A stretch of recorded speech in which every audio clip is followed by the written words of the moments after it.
नमस्कार मित्रों, Shukla ji UP 32 channel में आपका स्वागत है। और आज हम गीता के चौथे के भाग के जानकारी देंगे कि उस पाठ को करने से क्या लाभ मिलता है। और हम अध्याय का अलग अलग महत्व बता रहे हैं मित्रों। इस प्रकार से हम 18 अध्याय हैं गीता में, सभी का महत्व अलग अलग ही बताएंगे।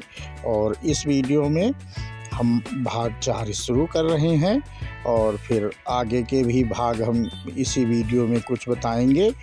एक वीडियो में कम से कम 2-3 भागों के फल का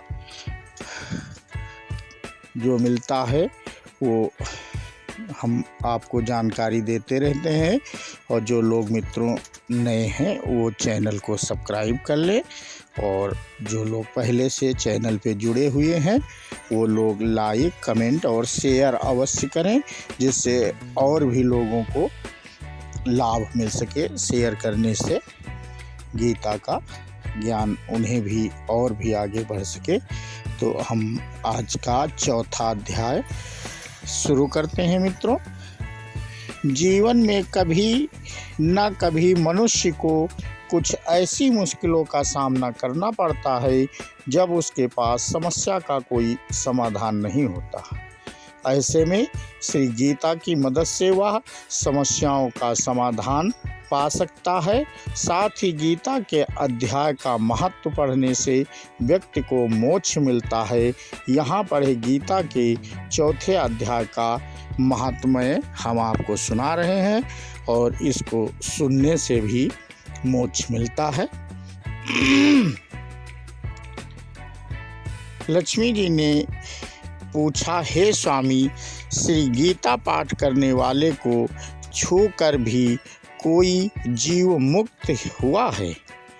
तब श्री नारायण जी ने कहा, हे लक्ष्मी, तुम्हें मुक्ति की एक पुरातन कथा सुनाता हूँ।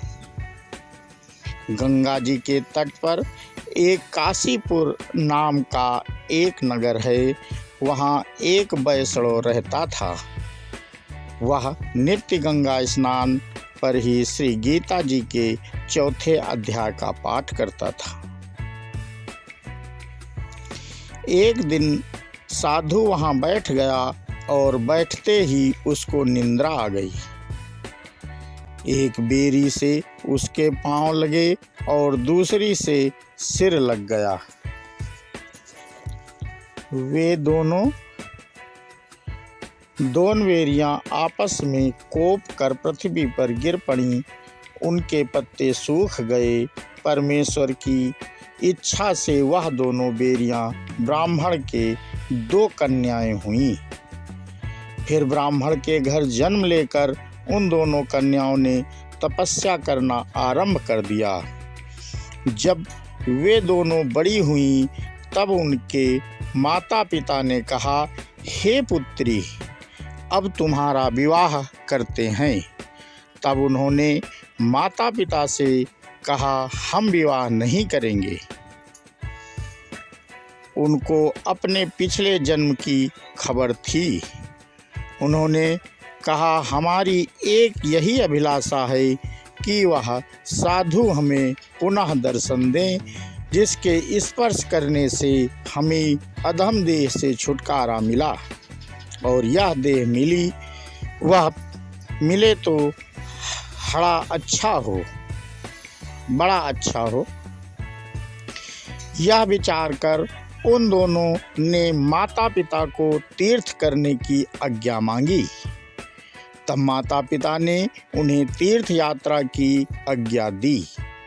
तीर्थ यात्रा करती करती वह बनारस पहुंची तो वहां जाकर देखा कि वह तपस्वी बैठे हैं, जिनकी कृपा से हम बेरी की देह से छूटी हैं। तब उन दोनों कन्याओं के चरण बंदन की। साधु ने कहा, तुम कौन हो? कन्याओं ने कहा, हम पिछले जन्म में बेरियों की योनि में थीं। एक दिन वन में तुमको बहुत धूप लगी तब तुम बेरियों की छाया के तले आ बैठे और लंबासन होने से एक बेरी से आपके चरण लगे और दूसरी बेरी से सिर लगा तो उसी समय हम बेरी की योनि से मुक्त हो गई। अब हमने ब्राह्मण के घर में जन्म लिया है और बहुत सुखी हैं। आपकी कृपा से ही हम मोक्ष को प्राप्त हुए। तब तपस्वी ने कहा, मुझे उस बात का पता नहीं था। अब आप आज्ञा करें, मैं आपकी क्या सेवा करूं? क्योंकि तुम ब्राह्मण उत्तम जन्म श्री नारायण का मुख हो। तब उन कन्याओं ने कहा कि आप हमको श्री गीता जी के 4 अध्याय का फल प्रदान करो, देव देही पाकर सुखी होवे। तब उस तपस्वी ने उन्हें गीता जी के 4 अध्याय का पाठ का फल दिया। फल के देते ही आकाश से विमान आए और तब उन दोनों देवी देही पाकर वैकुंठ के गमन किया। श्री नारायण हे लक्ष्मी, यह 4 अध्याय का महात्म्य है। और मित्रों, अब हम आगे 5वें अध्याय का अर्थ बताएंगे और भगवान के जो विचार हैं वो बताएंगे। दोस्तों, श्रीमद् भगवत गीता के महात्म्य का बहुत ही बड़ा महत्व है। इस महात्म्य में अनेकों संदेश छुपे हुए हैं, अनेकों रहस्य छुपे हुए हैं, जिसका अध्ययन करके हम अपने जीवन के सार को समझ सकते हैं। श्रीमद् भगवत गीता स्वयं श्री कृष्ण के मुख से निकले हुए वचन हैं जो असत्य नहीं हो सकते हैं। और मनुष्य के लिए गीता के महात्म्य, गीता के अर्थ को जानना बहुत ही आवश्यक है। गीता शास्त्र विदम पुण्यम यह पठेत प्रायतः पुमान। यदि कोई श्रीमद् भगवत गीता के उपदेशों का पालन करे तो वह जीवन के दुखों तथा चिंताओं से मुक्त हो सकता है। भय शोकादि जितः इस जीवन में सारे भय से मुक्त हो जाएगा और उसका अगला जीवन आध्यात्मिक होगा। तो मित्रों, हमने आपको पीछे प्रथम अध्याय, द्वितीय अध्याय और तृतीय एवं चतुर्थ अध्याय के बारे में जानकारी दे चुके हैं, जबकि इस वीडियो में हम चतुर्थ अध्याय से जानकारी दे रहे हैं।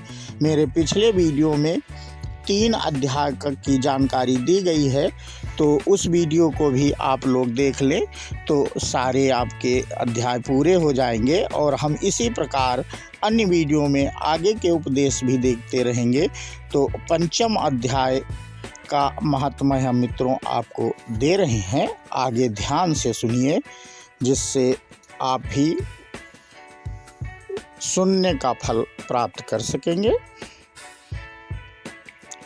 श्री भगवान कहते हैं, देवी, अब सब लोगों द्वारा सम्मानित 5वें अध्याय का महात्म्य संक्षेप से बतलाता हूँ, सावधान होकर सुनो। मद्र देश में पुरकुतपुर नामक एक नगर है। उसमें पिंगल नामक एक ब्राह्मण रहता था। वह वेद पाठी ब्राह्मणों के विख्यात वंश में जो सर्वथा निष्कलंक था उत्पन्न हुआ था, किंतु अपने कुल के लिए उचित वेद शास्त्रों के स्वाध्याय को छोड़कर ढोल आदि बजाते हुए उसने नाच गाने में मन लगाया। गीत, नृत्य और बाजा बजाने की कला में परिश्रम करके पिंगल ने बड़ी प्रसिद्धि प्राप्त कर ली और उसी से उसका राजभवन में भी प्रवेश हो गया। अब वह राजा के साथ रहने लगा और पराई स्त्रियों को बुला बुलाकर उनका उपभोग करने लगा। स्त्रियों के सिवा और कहीं उसका मन नहीं लगता था। धीरे धीरे अभिमान बढ़ जाने से उच्छृंखल होकर वह एकांत में राजा से दूसरों के दोष बतलाने लगा। पिंगल की एक सुई थी जिसका नाम था अरुणा। वह नीच कुल में उत्पन्न हुई थी और कामी पुरुषों के साथ विहार करने की इच्छा से सदा उन्हीं की खोज में घूमा करती थी। उसने पति को अपने मार्ग का कंटक समझकर एक दिन आधी रात में घर के भीतर ही उसका सिर काट कर मार डाला और उसकी लाश को जमीन में गाड़ दिया। इस प्रकार प्राणों से विमुक्त होने पर यमलोक में पहुंचा और भीषण नरकों का उपयोग करके निर्जन वन में गिद्ध हुआ। अरुणा भी भगंदर रोग से अपने सुंदर शरीर को त्याग कर घोर नरक भोगने के पश्चात उसी वन में सुखी हुई। एक दिन वह दाना चुगने की इच्छा से इधर उधर फुदक रही थी। इतने में ही उस गिद्ध ने पूर्व जन्म के बैर का स्मरण करके उसे अपने तीखे नखों से फाड़ डाला। सुकी घायल होकर पानी से भरी हुई मनुष्य की खोपड़ी में गिरी। गिद्ध पुनः उसकी ओर झपटा। इतने में ही जाल फैलाने वाले बहेलियों ने उसे भी बाणों का निशाना बनाया। उसकी पूर्व जन्म की पत्नी सुकी उस खोपड़ी के जल में डूबकर प्राण त्याग चुकी थी। फिर वह क्रूर पक्षी भी उसी में गिरकर डूब गया। तब यमराज के दूत उन दोनों को यमराज के लोक में ले गए। वहां अपने पूर्वकृत पाप कर्म को याद करके ही दोनों ही भयभीत हो रहे थे।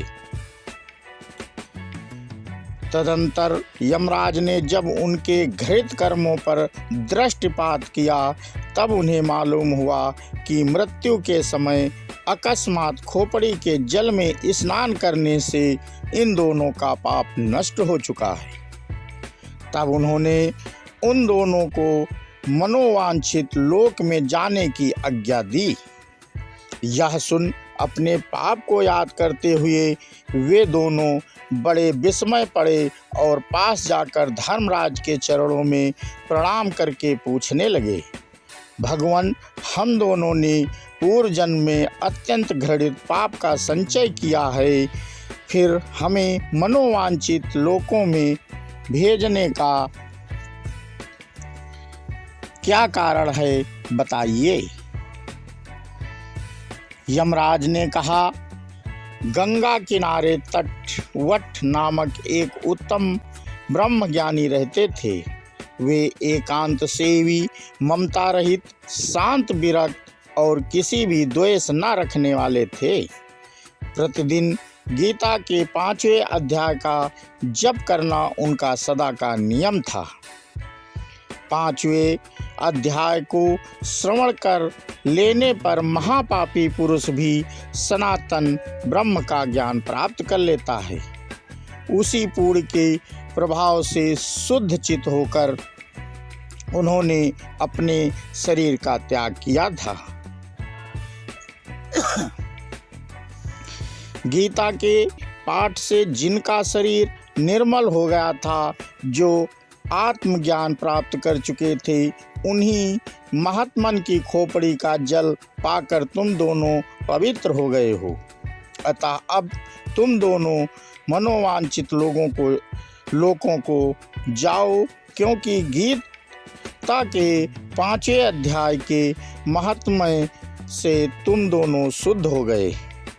श्री भगवान कहते हैं, सबके प्रति समान भाव रखने वाले धर्मराज के द्वारा इस प्रकार समझाए जाने पर वे दोनों बहुत प्रसन्न हुए और विमान पर बैठकर बैकुंठ धाम को चले गए। और मित्रों, अब गीता अध्याय 6 के महत्व कथा के बारे में हम आपको जानकारी देंगे। और जिसे आप सुनकर गीता के अध्याय की जानकारी भी प्राप्त कर रहे हैं। और ये अब हम अपना वीडियो आगे बढ़ाते हैं। भगवान विष्णु ने कहा, अब मैं आपको श्रीमद् भगवत गीता के 6ठे अध्याय की महिमा बताता हूँ। जो कोई इस वर्णन को सुनेगा वह भौतिक संसार से मुक्त हो जाएगा। गोदावरी नदी के तट पर प्रतिष्ठानपुर पैठन नाम का एक सुंदर नगर है, जहाँ मैं पिप्पलेश के नाम से प्रसिद्ध हूँ। उस नगर में जनश्रुति नाम का एक राजा था, जिसे प्रजा बहुत प्रेम करती थी और जिसके गुण अपरंपार थे। उन्होंने दैनिक अग्नि यज्ञ किए, जो इतने भव्य और बड़े थे कि उनसे निकलने वाला धुआं नंदनवन के रूप में जाने वाले स्वर्गीय आनंद उद्यान में पहुंच गया और कल्प वृक्ष के पेड़ों की पत्तियों को काला कर दिया। वे वृक्ष ऐसे प्रतीत हुए जैसे वे राजा जनश्रुति को अपना सम्मान अर्पित कर रहे हों। उस महान राजा के पवित्र कार्यों के कारण देवता हमेशा प्रतिष्ठानपुर में निवास करते थे। जनश्रुति जब दान देती थी तो वह वैसे ही बांटती थी जैसे मेघ वर्षा को बांटते हैं। जनश्रुति के शुद्ध धार्मिक क्रियाकलापों के कारण वर्षा सदैव ठीक समय पर आती है और खेत हमेशा फसलों से भरे रहते थे। जो 6 प्रकार के कृंतकों से परेशान नहीं होते थे, वह हमेशा नागरिकों के कल्याण के लिए कुएं और झीलें खुदवाते थे। जनश्रुति से बहुत प्रसन्न होकर देवता हंस के रूप में उसे आशीर्वाद देने के लिए उसके महल में गए। वे आकाश में उड़ रहे थे, एक के पीछे एक आपस में बातें कर रहे थे। भद्राश 2-3 अन्य हंसों के साथ बाकी के आगे उड़ गया। उस समय दूसरे हंसों ने भद्राश को संबोधित किया, अरे भाई, तुम आगे क्यों उड़ रहे हो? क्या आप अपने सामने महान राजा जनश्रुति को नहीं देखते हैं? कौन इतना बलवान है कि अपने शत्रुओं को अपनी इच्छा से भस्म कर सके? जब भद्राश ने दूसरे हंसों की बातें सुनी तो वह हंसने लगा और बोला, हे भाइयों, क्या यह राजा जनश्रुति भी उतना ही शक्तिशाली है महान ऋषि रैक को?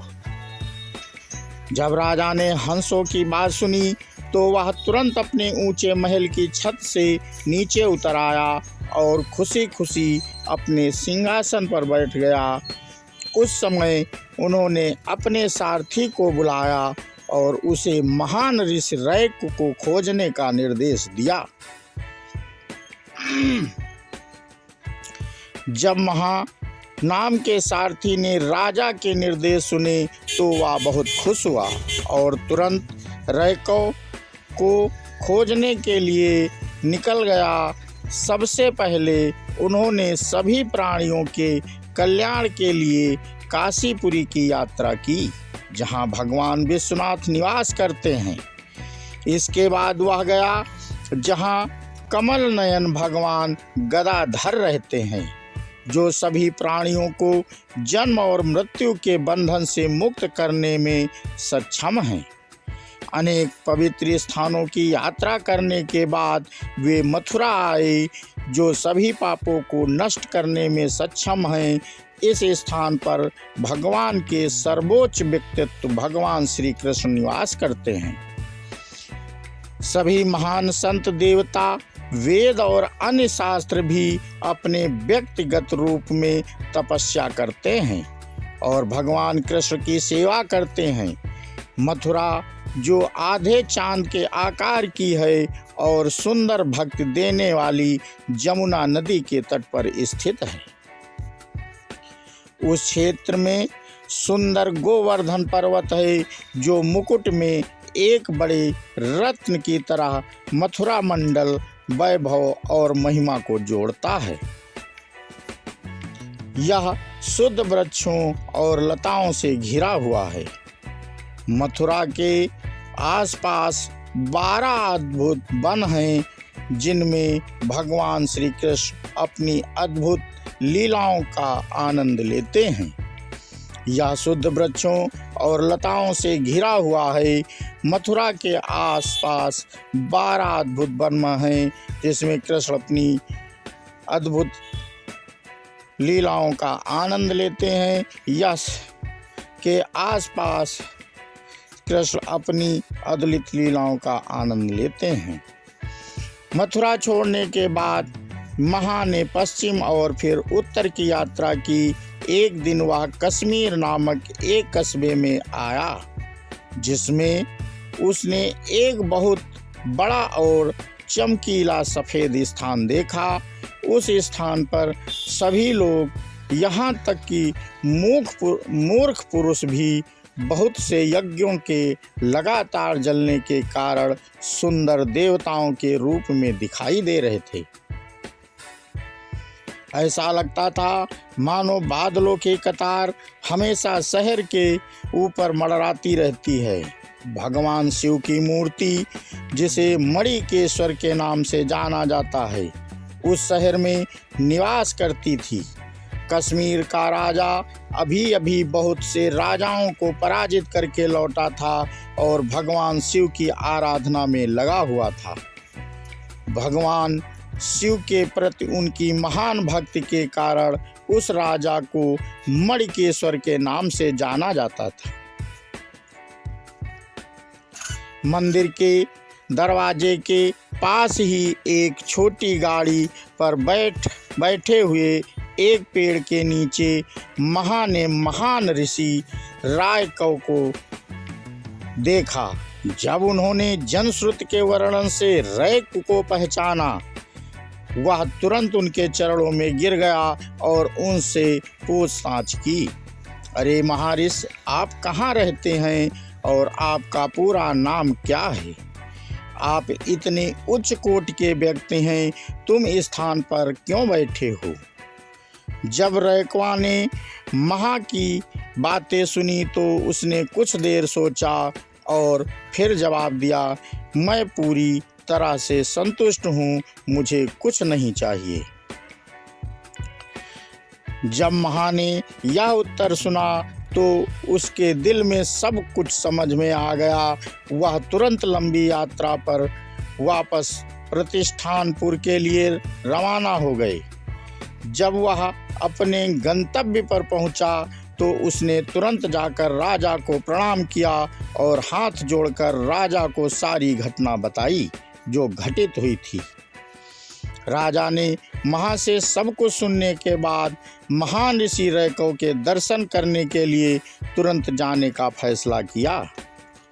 एक सुंदर रथ में बैठकर और अपने साथ कई बहुमूल्य उपहार लेकर वह कश्मीर के लिए रवाना हुए।